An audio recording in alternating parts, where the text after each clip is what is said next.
I'm Morgan D'Amico. The Me Too movement has made great strides in improving the working conditions for thousands of women across the country. However, sexual harassment remains rampant in one of the most established industries in the United States. Restaurants and their servers have remained virtually untouched by the Me Too movement until now. We've traveled across Atlanta to meet the faces of the service industry and to hear their stories about sexual harassment. Join us as we unravel the truth about what it means to be a woman working in restaurants. And look, the court of public opinion is far from an ideal place to deal with individual claims, but it's worth considering why some who've been harassed feel the need to speak publicly, because it often has to do with the fact that we have a piecemeal, inadequate process for addressing the issue privately. The law requires you to first go through the EEOC before you can file an employment discrimination lawsuit, and they are notoriously difficult to win. And while state laws vary, if you work for a business with less than 15 employees, there is no federal remedy for workplace sexual harassment. None. In 2015, the Equal Employment Opportunity Commissions released a breakdown of sexual harassment claims made by women in the United States.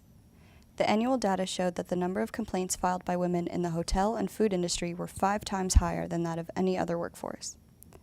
When I reached out to the administration for comment about the prominent number of complaints, EEOC specialist Joseph Oliveras said that the commission does not want to highlight sexual harassment in one industry more than another.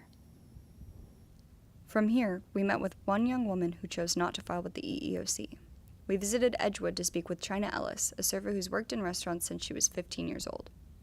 4 years later, Ellis has compiled a long and harrowing list of experiences with sexual harassment.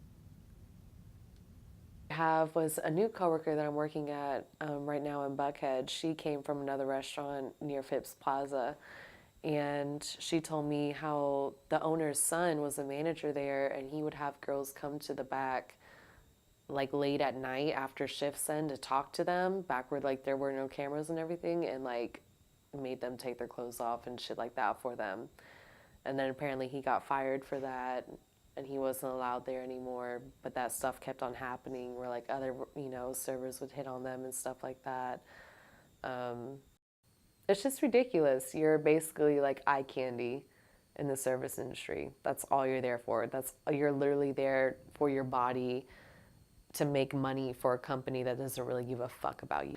Everyone stayed and dealt with all of that abuse from management because they made good money, And they felt like it was almost like dangling like a carrot in front of a horse. Is basically like, oh, you gotta deal with this, gotta deal with it because you make such good money here, Much like Ellis, it's not unusual for victims of workplace sexual harassment to respond to their mistreatment by feeling helpless and vulnerable. I spoke with Stacey Collins, a nationally recognized licensed professional counselor, to find out more about the psychological effects that sexually harassed servers might experience.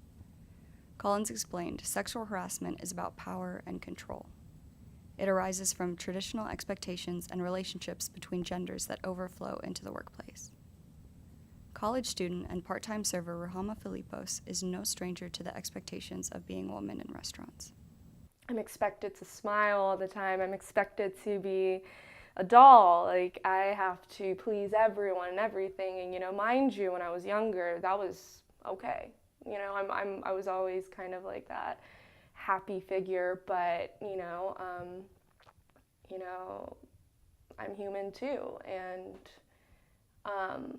working in the restaurant industry has showed me that there's this role I am expected to play, and it's that ditzy, dolly figure who just doesn't have a carefree in the world, who doesn't have any problems. But I'm 20, I am discovering myself, so I do go through problems and I do go through things, and I'm trying to play my role, but it's very conflicting because there's that role that I need to play as well.